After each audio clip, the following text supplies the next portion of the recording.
In this bonus episode, you'll learn some ways to use technology for self-study so that you can improve your English without paying for an expensive language course abroad or reading boring grammar books. Welcome to Aprender Inglés with Joe and Craig.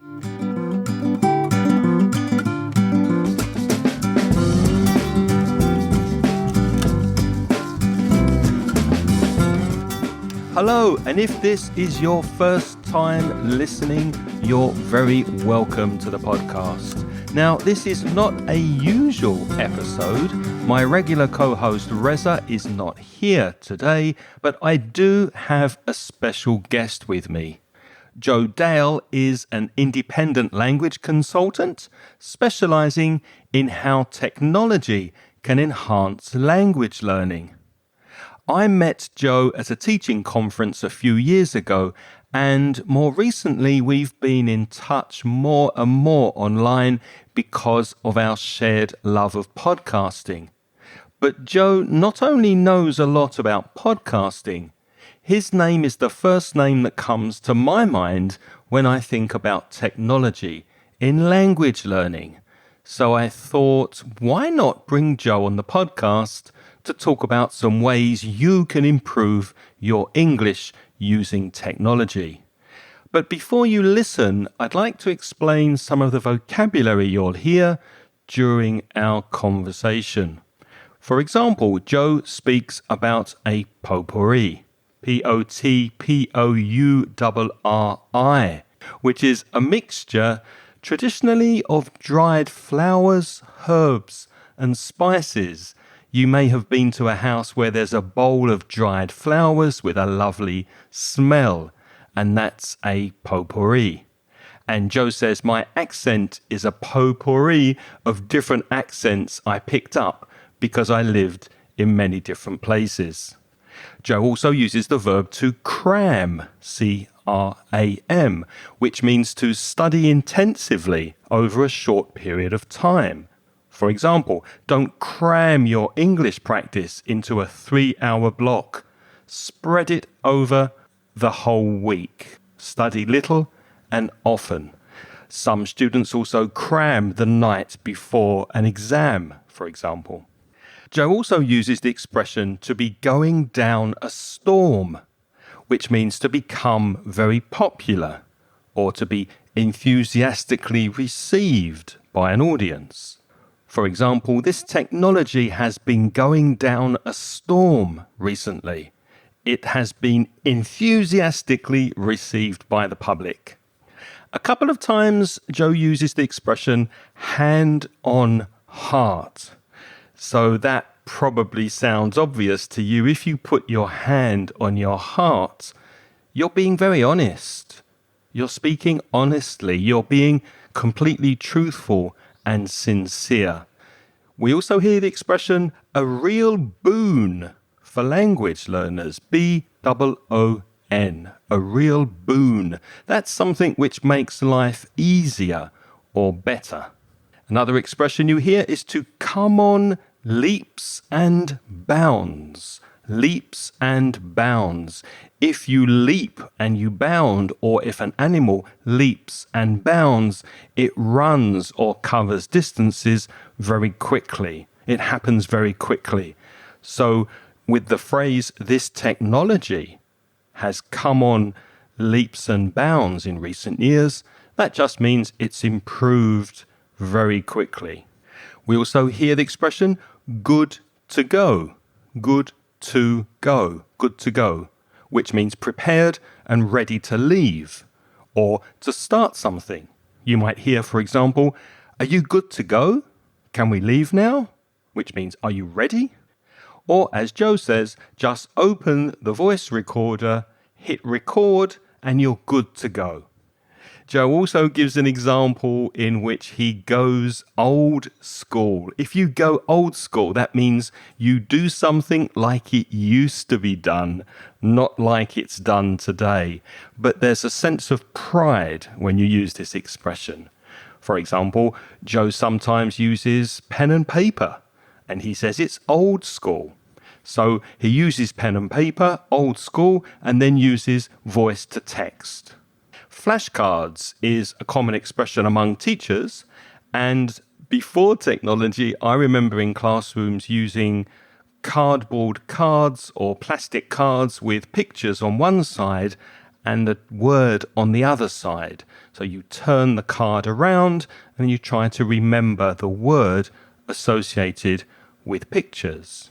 So these cards contain a small amount of information, and teachers use them as a language aid in the classroom. And these days, these flashcards have been digitalized, so you have sound as well as the picture and the word. To spin, S-P-I-N, is to turn or move around quickly.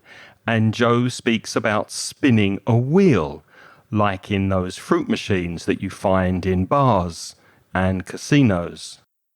So I hope this vocabulary will help you understand our conversation. Now please enjoy a lovely chat with the wonderfully knowledgeable Joe Dale. Joe, welcome to the podcast. Thank you for coming on today. It's really nice to talk to you. It's my absolute pleasure, Craig. As you know, I'm a big fan of podcasting, so I can't wait to dig into lots of ideas around how technology can enhance language learning. Great stuff. Fantastic. Now, I'm going to ask you a question that I like to start with for the listeners so that they can place your accent. So where would you say your accent is from? Well, I grew up in the southeast of England, in Kent, and then I've lived various places over the years. You may hear I have sort of flattened vowels on certain words. I lived in the northwest of England when I did my degree. Interestingly, as part of my degree, I went to the south of France in Montpellier, and I spoke with a bit of a southern accent in French. And then I lived in Quebec, French-speaking Canada, for 2 years, and then I picked up that sort of Canadian twang to my French as well, and then came back to this country. And I'm currently living on the Isle of Wight, and I've lived here for many years, over 20 years now. So a bit of a potpourri. What a blend, a lovely mixture. Fantastic. Now, for listeners who don't know, where is the Isle of Wight? So the Isle of Wight is near Southampton, where the Titanic left on its final and first voyage. So about 25 minutes via foot passenger ferry from Southampton to the Isle of Wight, and Ride on the Isle of Wight is the inspiration for Ticket to Ride by the Beatles, as well as When I'm 64 as well by the Beatles also refers to the Isle of Wight, and the Isle of Wight is the place that they went to at the end of the Day of the Triffids. That was their sanctuary. They all went to the Isle of Wight to survive the end of the world. Well, that's some things I didn't know, so I've learned a lot already in the first 2 minutes of the podcast talking to you. Fantastic. Now, we're speaking today because you are an expert in the field, and we're going to look at technology and how that can help language learners improve their English and actually any language they happen to be learning. But I wanted to start with the fact that not everybody has the opportunity, the time, the financial resources to take a language course. And many people are interested in self-study, improving their language skills by themselves. And if you're listening to this podcast, fantastic. That's a great start. But we're going to talk in general about other things you can do, ways to use technology to help you improve. Now, most of you have probably heard of apps like Duolingo, Memrise, Fluent U is another one, Babel. The British Council have some good apps for the mobile phone as well. But Joe, on your mobile phone, do you have a favorite mobile app that you would recommend, just one, for language learning? I would say that probably one of the ones which I find most useful and lots of language teacher friends find really useful is Quizlet. I think from the point of view of it does really allow you to promote autonomy. You can learn on the move. There's also other ones like quizzes as well, which I think is also very useful. The way in which you can, as a teacher, you can get individual scores for students. You can generate a spreadsheet, that sort of thing. But if we're talking about sort of apps, let's say that adults want to use, which are really good for independent language learning, then I think all the ones we've mentioned so far are fantastic. But I think that Quizlet or Quizzes, as well as tools like Kahoot, probably the most popular at the moment. with maybe quizzes being the number one, particularly in relation to research-based approaches like retrieval practice, the way in which you can, over time, learn a little bit every day. Instead of trying to cram everything at the last minute for a test, you can learn a little bit every day. Little and often, as we know, is that the mantra. One of the mantras for language learning. You can learn on the bus. You can learn when you're going for a walk. You can learn while you're doing something else. You can not only get sort of reading and writing comprehension practice, but also you can practice your listening skills and your speaking skills as well.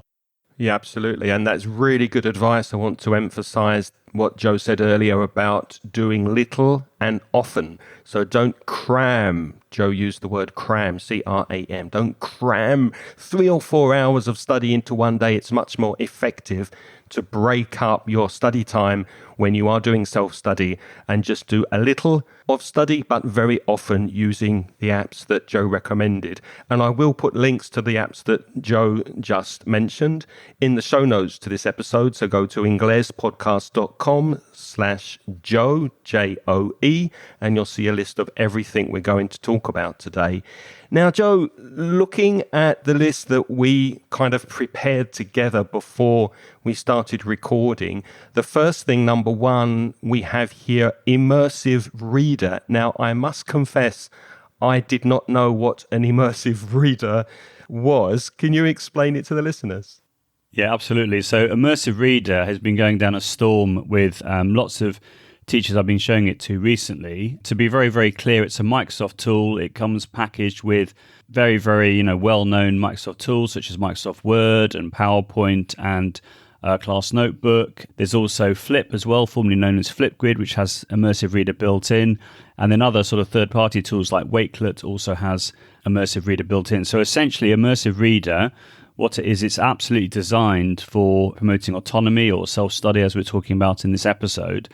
And what it allows you to do is you can take any text, be it in Word or in PowerPoint, or also there's a fantastic Chrome extension called Use Immersive Reader on websites, which if people don't know how to install a Chrome extension, you just have to go to the Chrome Web Store, either in Microsoft Edge or in Chrome itself, and you can then download that extension, and it just gives you a little bit more functionality to your browser. So in the case of Immersive Reader, in the Word version, if you copy and paste some text into your Word document and then you highlight that text, you then go to the review menu and you'll see the Immersive Reader icon top left. Likewise, if you install the Chrome extension, then you just select some text in the web browser. Any web page that you're on, you're able to use Immersive Reader. You then select that text. You then right-click, and it will then give you an option called Let Me Read This, which if you click on that, it will then launch Immersive Reader. So the functionality of Immersive Reader is as follows. So the first thing that it does is it will show you the text that you have selected with a very clear background. You can change the color of the background to a range of colors. It could be, for example, blue or yellow or green, etc. There's been research done in the past to suggest that dyslexic readers find it easier to read text which has got, let's say, a blue background or a green background or a yellow background. So it's really good from the point of view of differentiation and accessibility. But one of the key features is the fact that it will recognize the language that the text is in automatically. You don't have to select the language as you would with a similar type of reader tool called Natural Reader, which I'd also recommend your listeners to check out. So Natural Reader works on iOS, Android as a Chrome extension, and also there's an online reader as well. So it works on all devices, whereas Immersive Reader, it can work on mobile devices, but I'll talk more about that later. But the main way in which it's used is within the browser on, let's say, a laptop or a Mac or what have you. So it recognizes the language automatically. There's then a play button. You can click on the play button and it will then read back that text to you using a very nice model of pronunciation. So in my opinion, it's better. It's less robotic sounding compared to Natural Reader, the Immersive Reader version. It will then allow you to hear a model of pronunciation, which from a self-study point of view should help students listening to this to support them with their pronunciation practice, which is obviously a very key and important feature of language learning. You can change the gender of the voice. You can choose male or female. You can speed up or slow down the voice depending on your wishes, your personal wishes. And that's some of the core functionality, but there's a lot more that you can do with Immersive Reader as well. So far, I understand that, say, for example, a student reads a text or copy and pastes a text that they've selected from the internet and they paste it into an Immersive Reader. Obviously, they can play with the size of the font and the colors, but that sounds really useful that they can hear the text read to them to practice their pronunciation. Now, you're saying that it doesn't sound like a robot. It sounds a bit better than the usual robotic reading apps that we get. Is that right? Is it a good model to improve pronunciation is the question. Yeah, it's a very good model. And I think that's really key, isn't it? Because we want to have good models for our learners to be listening to so they can listen to whatever text they would like, however long they want it to be, whenever they want to do that. It's absolutely fantastic from that point of view. And I do think, hand on heart, that the Immersive Reader model of pronunciation is better than the Natural Reader one. The Natural Reader one has the advantage that it does work on all devices very easily, but it does sound a little bit robotic, whereas the Immersive Reader equivalent sounds very natural. And the fact you can speed it up or slow it down as well, and it recognizes the language automatically, is a real boon, I think, for language learners. Right, so you're recommending students use Immersive Reader from Microsoft on their laptop or desktop, not on their mobile phone. That's right. Well, you can use it on the mobile phone. If you want to use it on the mobile phone, there's a Microsoft app called Microsoft Lens, which is also very good for self-study. So what Microsoft Lens allows you to do, which works on Android and iOS, there's also a version of it on the Microsoft App Store as well. And you can, for example, scan a paper worksheet and then digitize it. So you can take some text on a worksheet which has been typed, and then you can then take a picture of it. You can select the document option on the right-hand side on the main screen. And once you've taken that picture, you can then turn that into a PDF, into an image, into a Microsoft Word document if you want to, upload it straight to OneDrive, or there's the option Open with Immersive Reader. So if you tap on that, that means that you can then open up the text in Immersive Reader, and then you get all the same functionality, which I've talked about already, plus some other ones which I'm going to mention in a second. So to be very clear, the Microsoft version of Immersive Reader, or the official version, should I say, works in the tools that I've talked about, but the unofficial Chrome extension means that any text on any web page that you're accessing via either the Chrome web browser or the Microsoft Edge web browser allows you to use Immersive Reader. In fact, on that point as well, in the Microsoft Edge browser, Immersive Reader is actually built in as one of the functionalities, but you can use this Chrome extension as well if you want to. Interesting. And Microsoft Lens that you mentioned, LENS, that sounds like a scanner. So you take a photo and then it converts the photo to text. Yeah, absolutely. But it has a lot of functions. But one of the ones which is particularly pertinent here is that Immersive Reader function. But if you think about it, you can take any printed worksheet on a piece of paper and turn it into a digital equivalent, and turn it into a Word document and upload it automatically to OneDrive, all from your mobile device.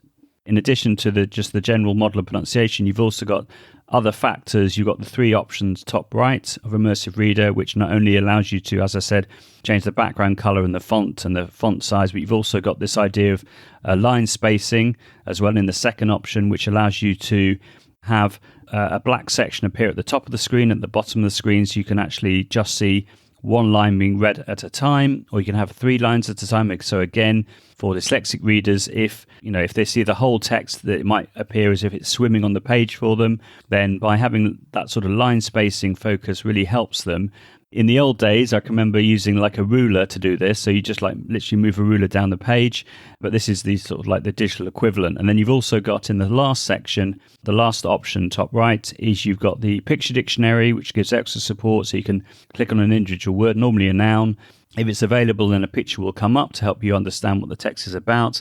You can also translate the document as well, either by word, which is really useful from the point of view of if you don't know the meaning of a certain word, you can click on it and you can see the translation of that word, and also you can click on the loudspeaker icon and listen back to a model of pronunciation for that individual word as well. So there's lots of things to recommend around Immersive Reader, either the official Word Microsoft version or the web-based version. Yes, and one thing that occurred to me, apart from what you've already mentioned, Joe, about dyslexia, people who have dyslexia, also obviously for the visually impaired, it's a wonderful tool, because if you can't read properly and it can read for you, then obviously that's another plus.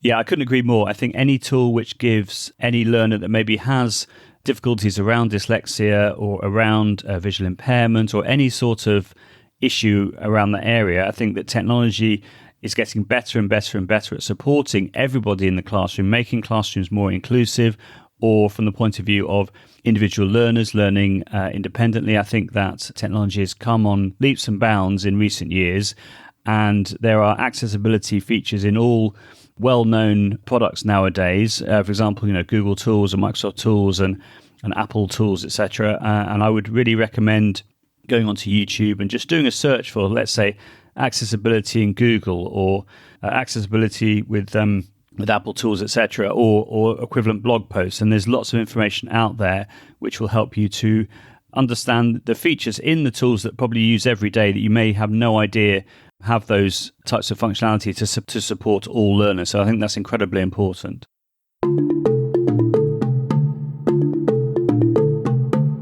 So let's move to voice recorders, which is probably more of a cross-platform idea for improving your speaking and your pronunciation.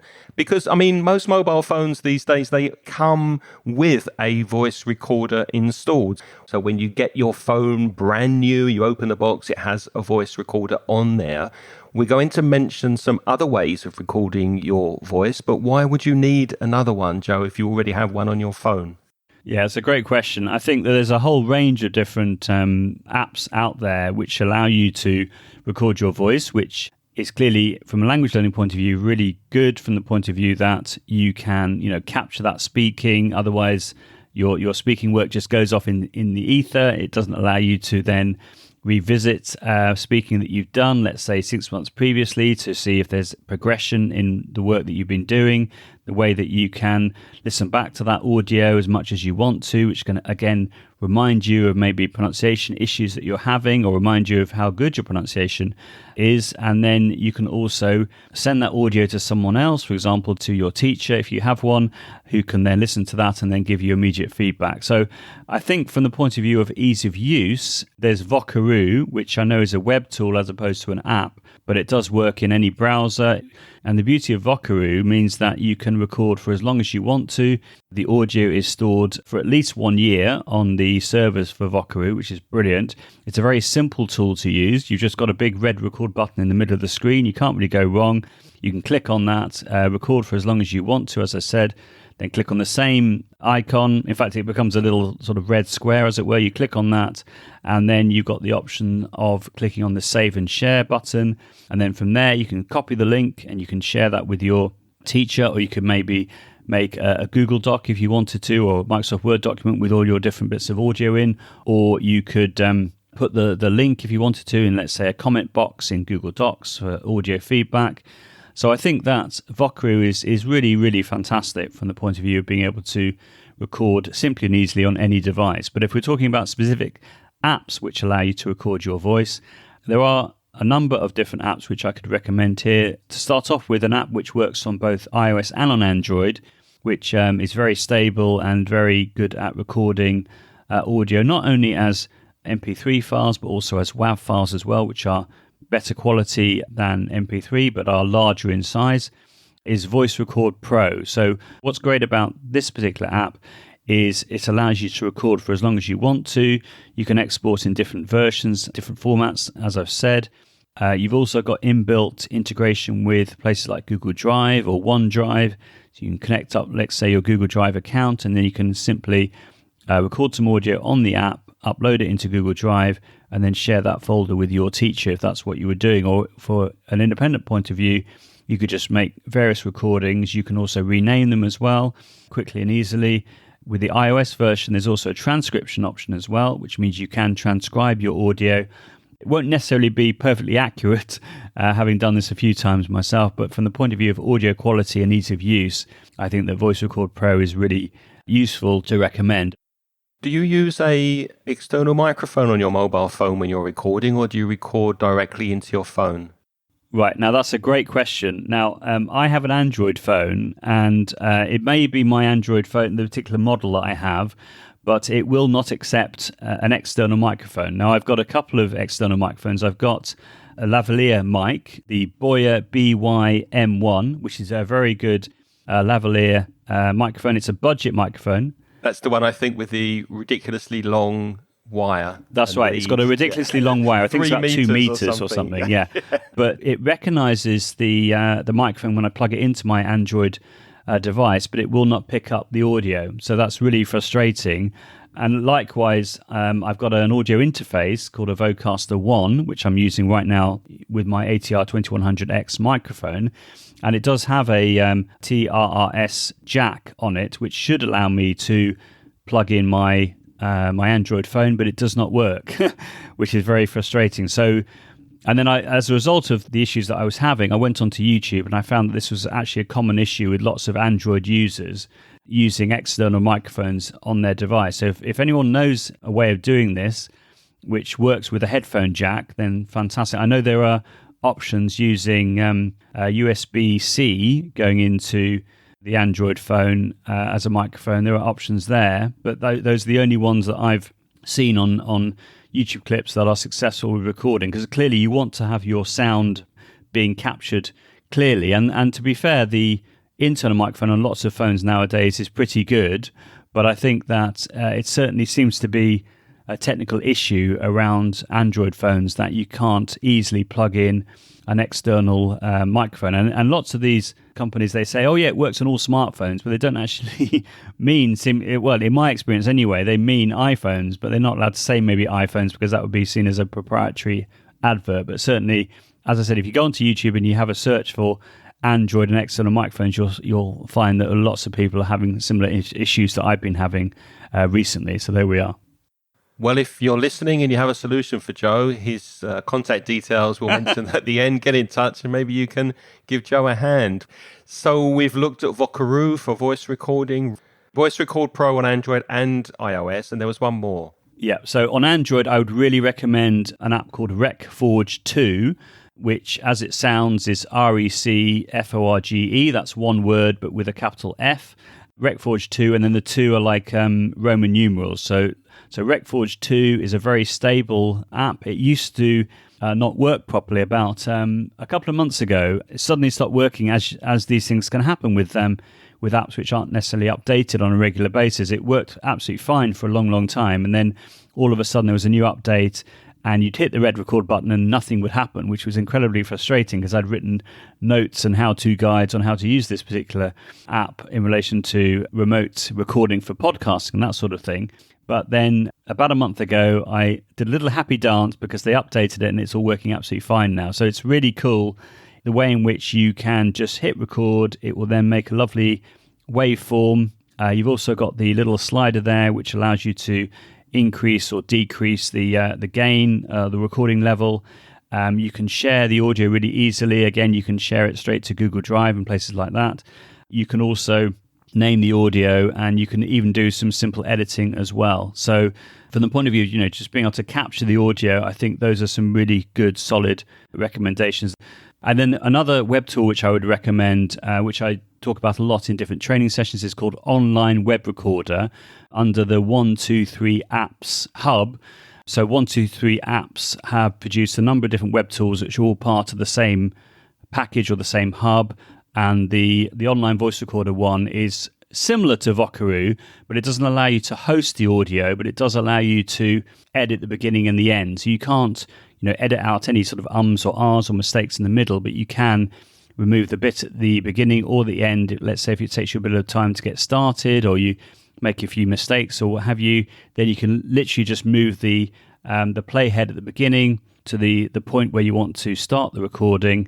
Once you've made that recording to the start point, and then likewise at the end, and then you can then export that as an MP3 file. So that's really useful if you're just looking at a way of being able to make a simple recording and remove the beginning and the end. Likewise with Voice Record Pro as well, you can also do that as well. You can sort of top and tail the recording as well as doing some more advanced editing as well if you want to.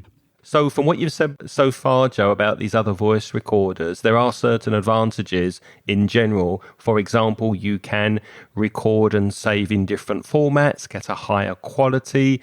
You can share your recordings easier because inside the app there's the possibility to share to Google Drive, etc. Am I missing something? I think that's exactly right. I think each particular tool that I've mentioned here has its different affordances, its different features, and then you as an individual have to then choose which one best fits your workflow. So if you're just using for a quick and easy way of capturing audio and sharing it, then you can't really go wrong with Vocaroo. Whereas if you want to have some other functions like upload to, say, Google Drive, then the ones I've talked about, if you're looking at making a little edit at the beginning and the end, then the online voice recorder example that I gave is fantastic. So it really just depends on what it is you're trying to achieve. And as with anything, focusing on the learning, focusing on the pedagogy, and then working out the tech that fits that. But I can say hand on heart, based on my experience, that those ones I've recommended work really, really well in the different use cases that I've talked about. So I would just say, try things out, see which one best fits your workflow and your lifestyle, and then go from there. Excellent. And again, all the links to the resources that Joe's mentioned will be at inglespodcast.com/Joe, Joe.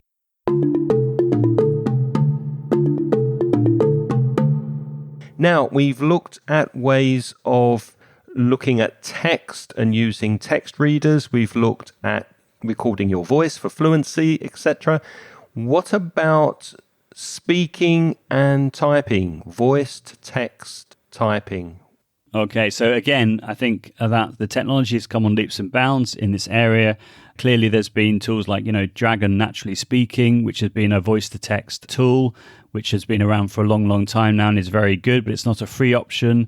It's expensive, if I remember. I remember that software. That's quite expensive. Absolutely. So Google and Microsoft have now come out with free options. I know Word has had dictation in there for quite a long time now, but I think it's got better and better and better. So in a Google Docs environment, if you go to the tools menu, scroll down to where it says voice typing, and you enable that, what that allows you to do is you'll see a little microphone icon appear on the left-hand side of the screen.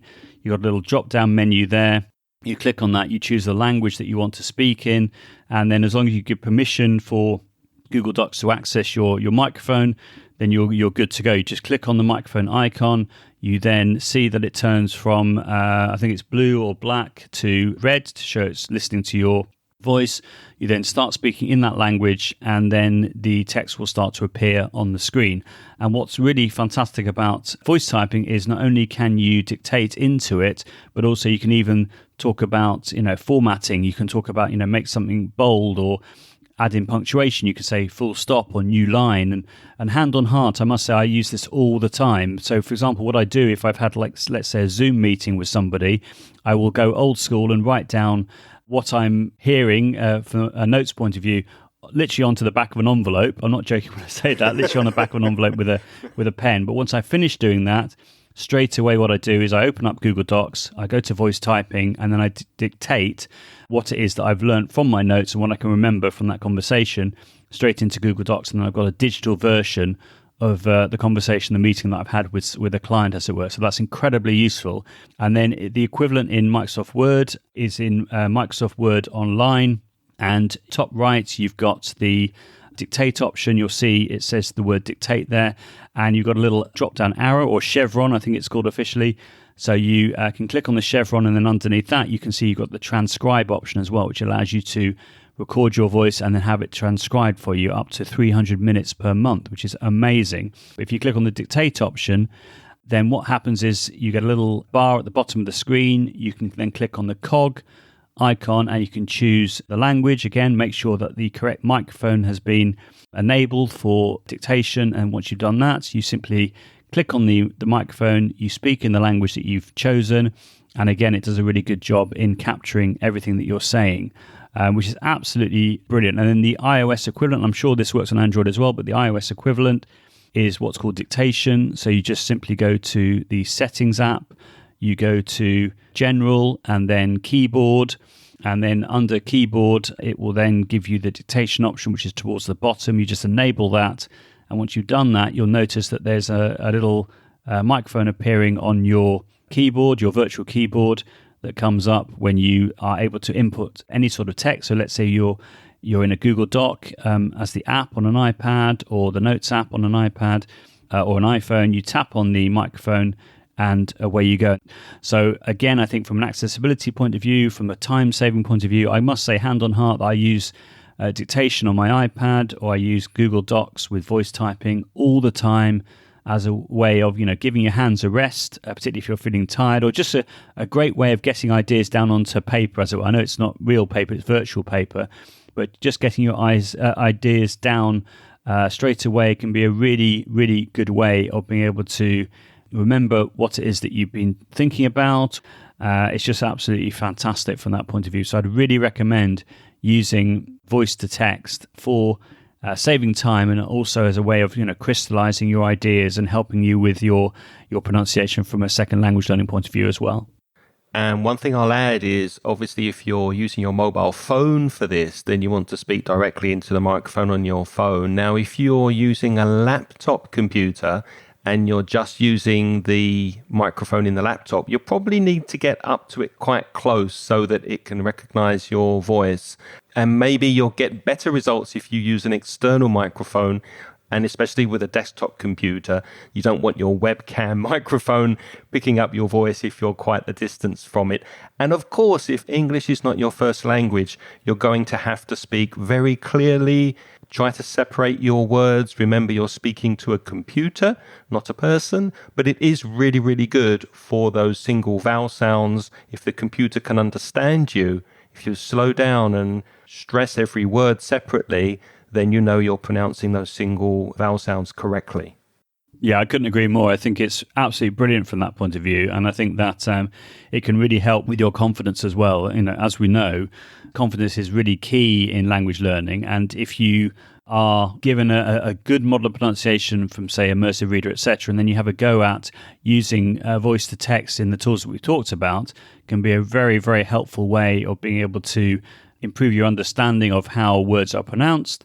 And also, if you use the transcription option that I talked about in Microsoft Word as well, that's also very useful. And there's sort of like a hack in Google Docs that you can do to produce a transcription, which is, if let's say you've got a YouTube clip or you've recorded some audio using, let's say, one of the apps that I've talked about already on your mobile phone, you then simply point it at the microphone on your laptop while you have voice typing enabled in Google Docs. You play the audio on your phone so that it's not your actual voice coming from your mouth, but your voice coming from your phone, from the recording, going into your microphone, going into Google Docs. That's another way of generating a transcript, which will not necessarily be as accurate compared to the transcription option within Microsoft Word, but it will do a very good job of capturing the essence of what it is that you're trying to talk about. And then you just have to then go in and correct any typos or misunderstandings, maybe around proper nouns and things like that, which I found that voice to text or transcription tools have found problematic, or people's names and that sort of thing. That's a great idea, Joe. So if you're listening to a podcast, for example, a short piece of audio or a YouTube video, and you don't understand what's being said, just hold your mobile phone up to Google Docs voice typing, and it will hopefully give you a better idea in text of what's being said. Fantastic idea. Absolutely. Yeah. Or you could download the MP3 file from the podcast. You could go to the transcribe option by clicking on the chevron to the right of dictate in Microsoft Word. That gives you the option to upload your MP3 file, and then it will then generate a transcript of that audio. So there's lots of different features which I think are particularly useful for second language learners in relation to Word and Google Docs and transcription services. Very, very interesting.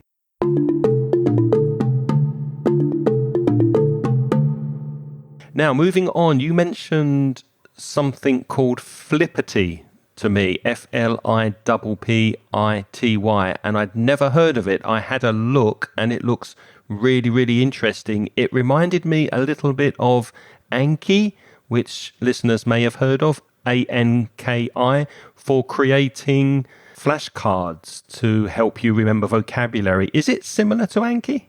Yes and no. It's a lot more feature-rich compared to just as a flashcard maker. So for those people that haven't heard of Flippity, it's flippity.net.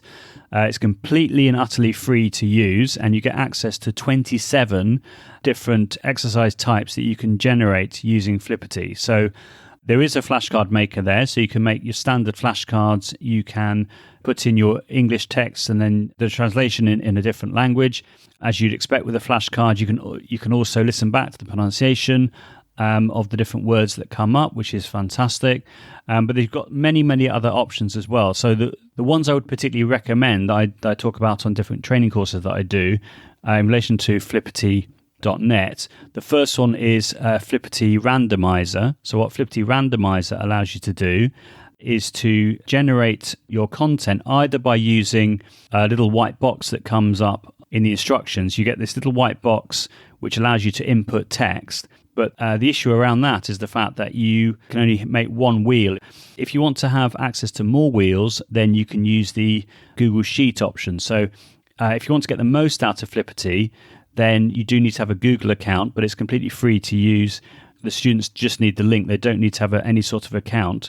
So if you're using the Google Sheet version, then that allows you to have multiple columns that you can create, and that will then generate multiple wheels. So the way in which you can use this, for example, would be around sentence builders. So the idea would be, let's say in the first column in the Google Sheet that you produce, you would put in, let's say, names of different people. In the second column, you could then put, let's say, opinions like loves, likes, doesn't like, hates, etc. In the third column, you could then put activities like going to the cinema, doing his homework, listening to the radio, whatever it might be. In the fourth column, you could then put maybe time frequency expressions such as once a week or in the summer or at the weekend or in the morning, whatever it might be. And then the last one, you could use, say, when it's raining or when it's hot, or, you get the idea. So the idea is that once you've generated the activity and the instructions are all on the on each exercise type, once you've generated the activity, it will then give you a set of wheels which you can either spin individually or spin all together. You can then spin that wheel and it will then generate a random sentence such as John loves to go swimming at the weekend when it's raining, for example. So the idea there is you're generating grammatically accurate sentences, but each one is randomly generated. And then that can be useful from a translation point of view. You could translate the results that come up into a different language. You could also practice recording your voice when each one comes up, or you could record your screen using a tool like Screencastify or Loom or Screencast-O-Matic or Flip, formerly known as Flipgrid. It's a great mobile app and web tool which allows you to record video or audio only, to generate transcriptions, etc. So you could record your screen using that, which, to be fair, only works on the browser version. It doesn't work in the app at the moment, but you could record the Flippity Randomizer, record the screen at the same time while, let's say, you're translating or pronouncing 10 sentences in a row. Flippity Randomizer is a really, really nice one for generating random sentences for practicing pronunciation and translation. The Flippity Randomizer sounds to me, the way you've described it, like those fruit machines you see in Las Vegas casinos, where the wheels spin round and you get a grammatically correct sentence based on what you've inputted into the software. Exactly, but you can put whatever you want into the software. You could put in, let's say, if you were a maths teacher. I know we're talking about English language learners here, but let's say you were a maths teacher. You could put in different figures and then put like a plus sign or a multiplication sign in front of a couple of those numbers, and then that would then generate random sums for the students to answer. But I suppose, of course, you could do that in the target language as well if you wanted to as well. So maybe something simple to practice numbers and to practice pronunciation and translation at the same time. So it's a very open-ended activity, but I think it works really well, as you say, like a fruit machine, whereby each result makes a sensible sentence, but the fact that you've got potentially thousands and thousands of different random results that can be generated within the click of a button. Got it. So is there anything else that Flippity can do that would be interesting for learning languages? Okay, so there are lots and lots of the exercises which can be used for language learning. There's the snowman, which is a little bit like sort of like a hangman, but a PC equivalent. So instead of the person being hanged, the snowman is melting, which is obviously much gentler. And then you've also got the quiz show one as well, which also lends itself really nicely as a way of revising, let's say, a whole topic of work or half a year's worth of work. You can have different categories, a little bit like sort of like a Jeopardy type game, and you can put in your different questions, your different answers. But the one I was going to highlight that's particularly useful, I think, in languages is one called Flippity Manipulatives. So what that allows you to do is, again, you can either use the white box option if you want to, which works exactly the same way as the Google Sheet option. So you can just put in your list of words in a chronological order, and then what it will do is it will generate a tile for each option, so each word or each short phrase that you've used within that list of words that you've added. Or you can make a Google Sheet, and then you can add in the words that way. With the Google Sheet equivalent, you can actually color code words if you want to do. So if you wanted, for example, to have all the nouns in red, or all the verbs in a certain color, or the adjectives, etc., then that would be simple to do. You can actually, talking of that as well, you can actually do that in Immersive Reader, which I forgot to mention. So you can actually have all the nouns, let's say, in a certain color, all the verbs in a certain color, and you can even enable the labeling option, which means that you'll see the letter N or ADJ above the word if it's an adjective or a noun or what have you. But within Flippity Manipulatives, you can do that. You can do like a sort of drag and drop reordering activity. But the great thing about it is you can also integrate Vocaroo as well. So you can record your audio in Vocaroo, let's say pronouncing a sentence. So in the example I normally give when I'm presenting this is I normally record myself saying, last weekend I went to the cinema. So I will then record myself saying that, having already added that as a list in Manipulatives. So I've generated not only the different tiles that appear on the screen, but also if you paste in the Vocaroo link by recording your voice in Vocaroo, clicking on the stop icon, the save and share button, and then clicking on the copy link option and pasting that link within that white box or within that Google Sheet spreadsheet. When you generate the activity, it means that you get the tiles plus a Vocaroo player automatically. So you can then click on that player to hear the audio and then drag and drop the tiles into the correct order. And then from the point of view of evidence that you've done the work, let's say if you were working on this independently and you wanted to keep a record of the correct answers, as it were, then what you would then do is you'd want to make some sort of screenshot. So on a Windows machine, you could use the snipping tool, or the new version called Snip and Sketch, which allows you to grab an area of the screen and then save that as an individual image. On a Mac, it will be Command-Shift-4, which allows you to, again, take a partial screen grab. Or there's a fantastic Chrome extension called Quick Share Screenshot, which allows you to capture an element of the screen and then it uploads automatically to Google Drive if you set it up that way. In fact, as soon as you install the Chrome extension, it will then create a folder in Google Drive called Quick Share Screenshot. And then if you just enable sharing from that folder by right-clicking that folder and clicking on the Get Link option and then changing it from restricted to anyone with a link, it means it copies the link automatically where that image has been saved to your clipboard, and you can then paste it wherever you want to. So if you were in a Zoom call, for example, you could take a screenshot and then paste it into the chat quickly and easily. So in relation to manipulatives, you want to have some sort of evidence that you've done the work, either for your individual use or to share with, let's say, your teacher.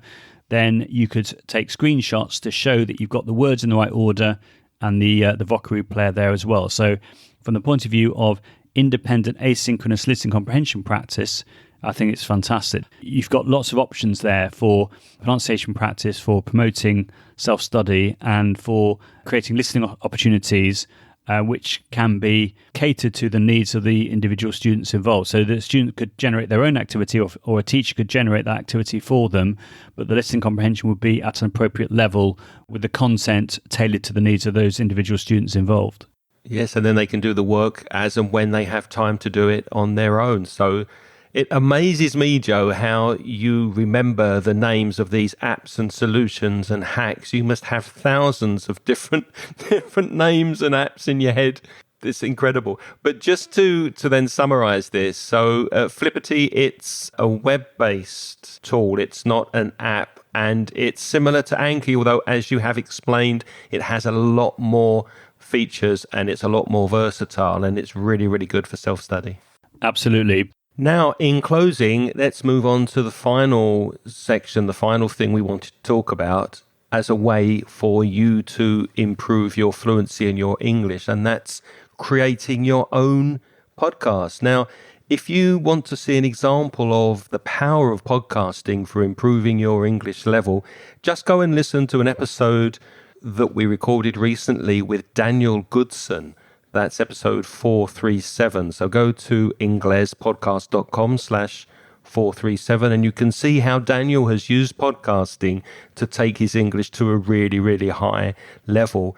But how can you do the same? Well, there's no one better to talk about this than Joe.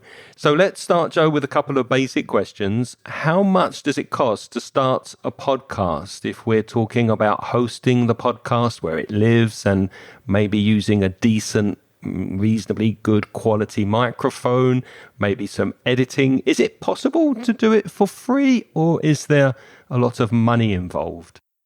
Well, it is possible. It is absolutely possible to do it for free. Nowadays, I would recommend Anchor.fm, which is a tool which was acquired by Spotify back in February 2019. Anchor is a really good solution for being able to record a podcast completely for free. All the elements, the recording, the editing, and the hosting. That's a really good solution. And there is an Anchor app that works on iOS and on Android, or you could use the browser-based version as well. So it does work on all devices, which is fantastic. I would highly recommend investing in an external microphone because you can use the internal microphone on a mobile phone or the internal microphone on the laptop, but I don't think your listeners are going to particularly thank you if you do that. I think that you can get much, much better results if you do spend a little bit of money on, let's say, an external microphone. The ones I would recommend if you're looking at a sort of a budget microphone are the ATR 2100X, which is a very nice microphone which has USB connectivity and XLR as well. You've also got the Samson Q2U, which is also a similar type of microphone which lots of podcasters recommend, both of which are about, depending on which offer you get, are between about sort of £60 to £90. And that may seem like a lot of money, but your listeners will thank you if you do invest that sort of money. Your listeners' ears will thank you. Yeah, of course. And there are so many podcasts out there, including educational podcasts. And I think that if you want to sort of stand out, as it were, and make it as clear as possible, your voice as clear as possible, and that sort of intimate connection that you make with your listeners, then they will really thank you. They'll really appreciate it if your voice sounds, really clear and nice, as opposed to the sort of more boxy or compressed audio that you might get by using an internal microphone and recording using cheaper options. So if you just have, let's say, Audacity with a nice microphone plugged in via USB, you're good to go. That's all you need. And then you can, as I said, you can use tools like Anchor. There's also the record with friends option with Anchor, which means that you can do remote interviews quickly and easily. You've also got tools like Zoom. We could be recording in Zoom and you can export the audio as compressed audio files. So if you're looking for the basics of recording and editing and hosting, then Anchor is pretty amazing. But once you dig in a bit deeper and you look at tools like Audacity and you learn whichever digital audio workstation you want to use, but I would say Audacity is a great way to start because there are lots and lots of YouTube clips out there explaining how to do the basics. So there we are. So those are a few basic ideas around podcasting, but you can take your podcasting to the next level if you want to as well, of course, as we know. Great. Absolutely. There's just one thing I'd like to add, and you spoke about Anchor, and I think that is an excellent choice, especially if you're just beginning and you want to podcast for free. But I think there may be some problems if you decide to become a little bit more involved in podcasting, maybe professionally, you want to take your podcast to the next level. I think it can be difficult to then transfer your podcast from the Anchor closed system inside Spotify to be able to put it on third-party apps and in places like Apple Podcasts. So I will add some paid podcast hosts to the show notes if anybody's interested. I use Libsyn. I've been with them for years. They're a very good service for hosting podcasts. And another one I recommend is Blueberry. So yes, if you want to just dip your toe in the water and begin with no cost as Joe said, use Anchor, but just be aware that maybe in the future, if you want to transfer your podcast outside and spread it around the podosphere and get it out there, then you're going to need probably a professional paid podcasting host. Okay, so apart from Joe's advice there, I would also suggest that before you begin your podcast, obviously you need to decide on a topic, what you're going to speak about. Make a list for your first 20 episodes. Let's say, for example, you want to podcast about trekking in the countryside because that's your hobby. So you'd write a list. Okay, episode 1, maybe the clothes you need.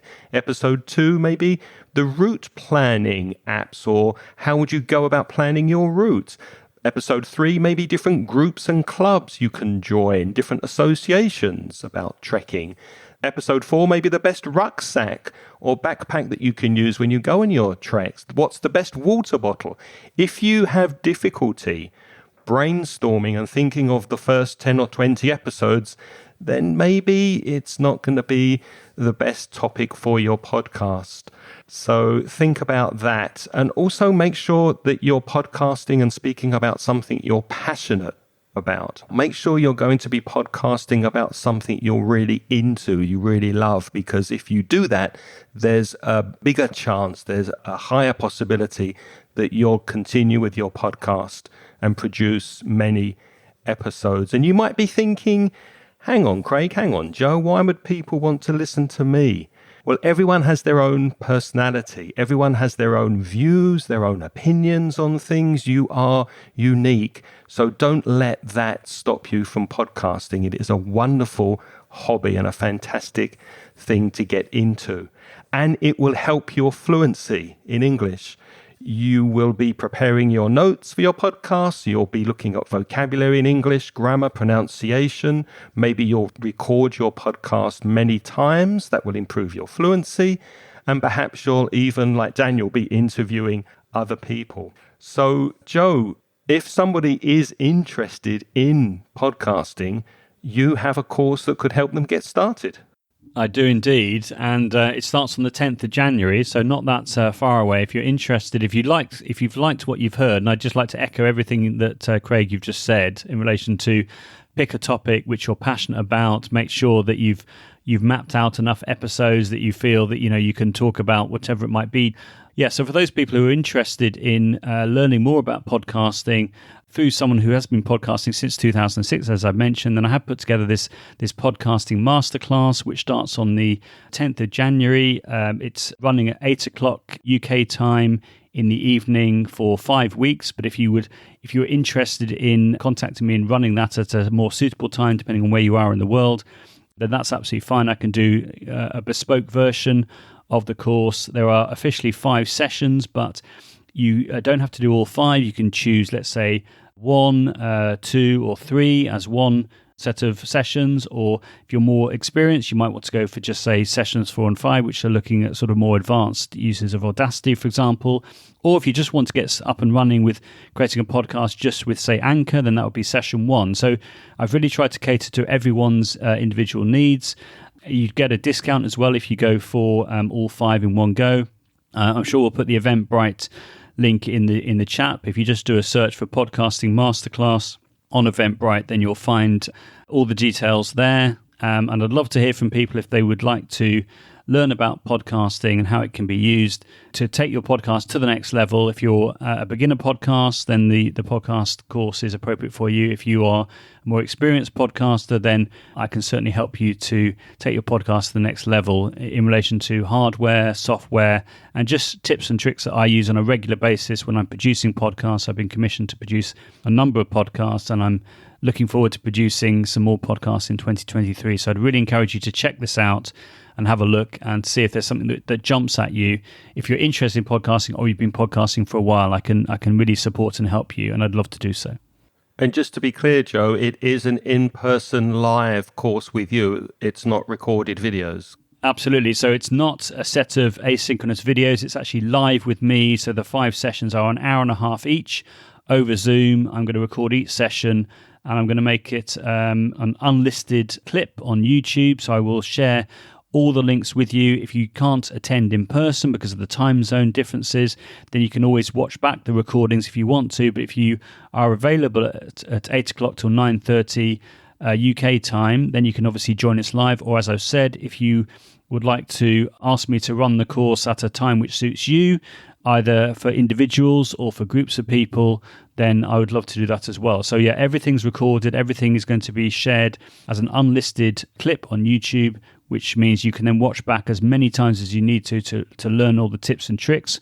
I've also made around 70 to 80 animated GIFs to explain each little process within the podcasting workflow, which I put together. So, for example, how to make a cut across multiple tracks, but keeping all the tracks in sync, and to make sure that the cut is as clean and as tidy as possible.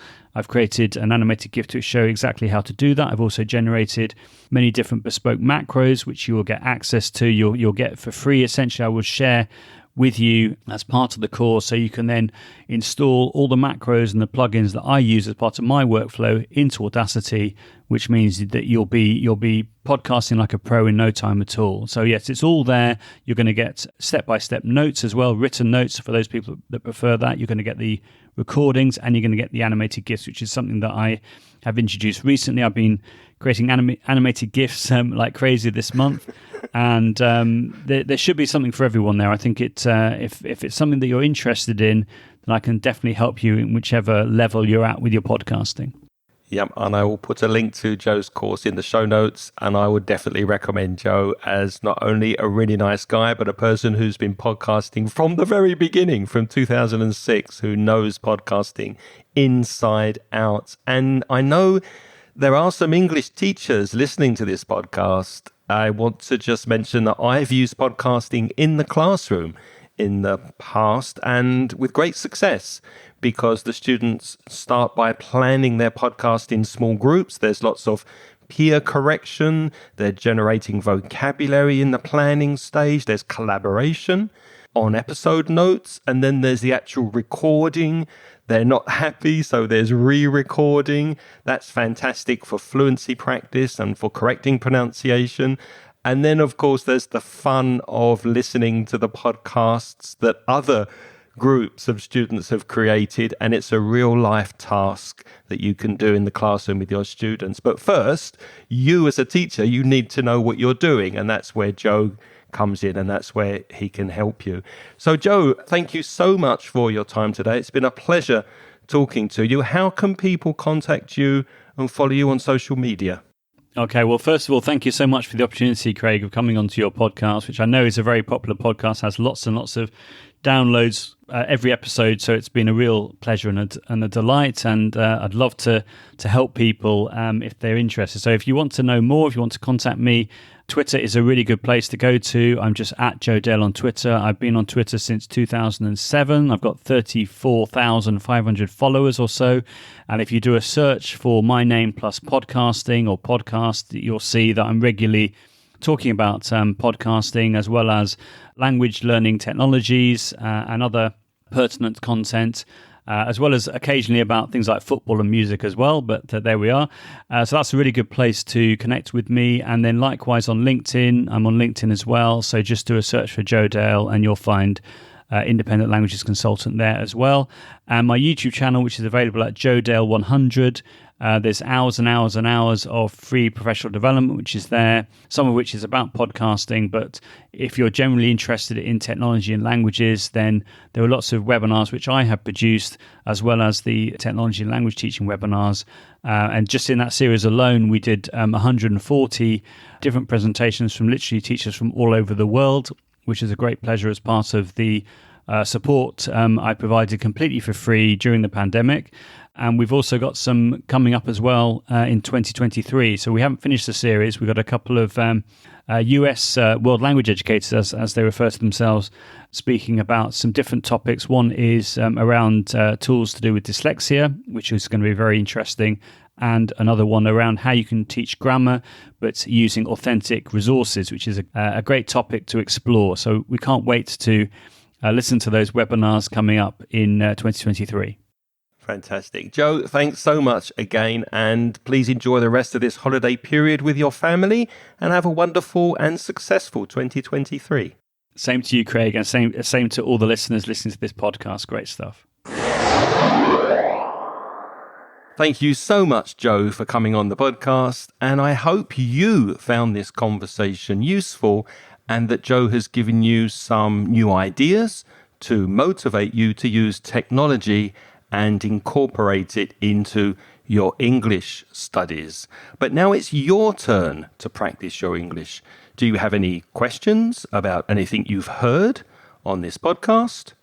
Or maybe you have an idea for a future podcast topic. If so, we would love to hear from you. Tell us your name, where you're from, and please try to keep your message to 90 seconds or less, because that's the limit of time we have on the SpeakPipe service.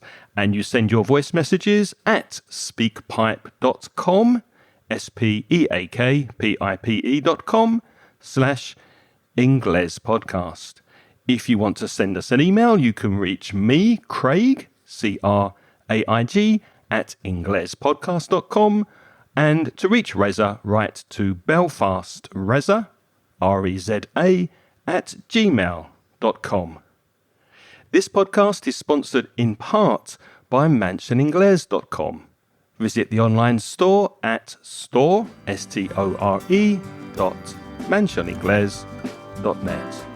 And before I go out the door this week, a big thank you to all of you who are helping us by supporting this podcast on Patreon.